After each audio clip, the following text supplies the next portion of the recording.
Ghana 1957, the spark that lit Africa's freedom. This is Freedom Files, the untold story of how nations broke their chains.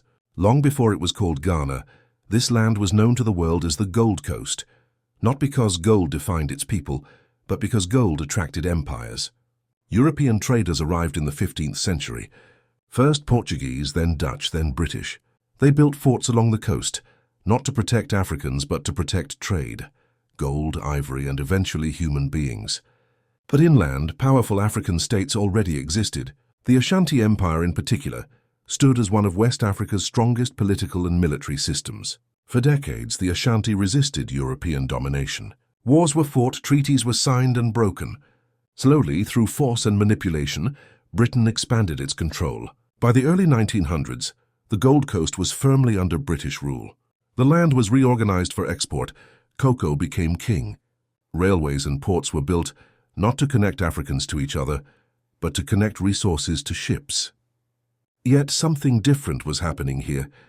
Unlike many colonies, the Gold Coast developed a strong educated African class. Teachers, lawyers, journalists, traders, who could read the laws, challenge authority, and organize politically. This mattered, because when the time came, Ghana would not whisper for freedom. It would speak. In the early 20th century, African nationalism grew quietly, unions formed.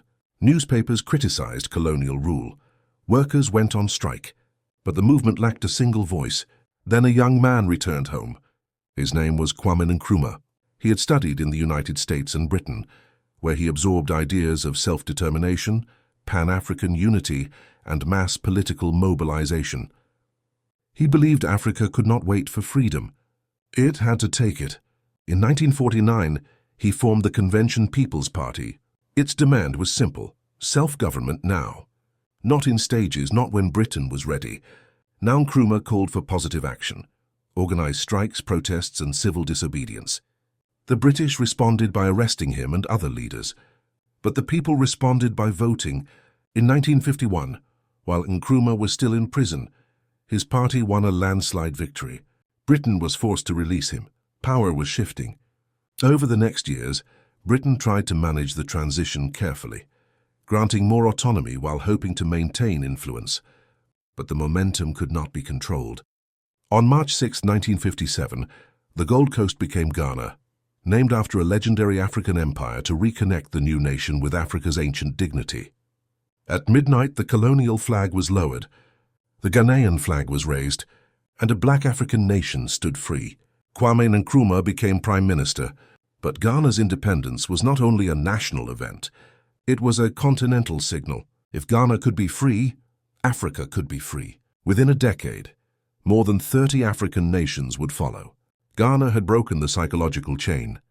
It proved that empire was not permanent. It proved that Africans could govern themselves. It proved that history could change. What it teaches us: freedom begins as an idea before it becomes a reality.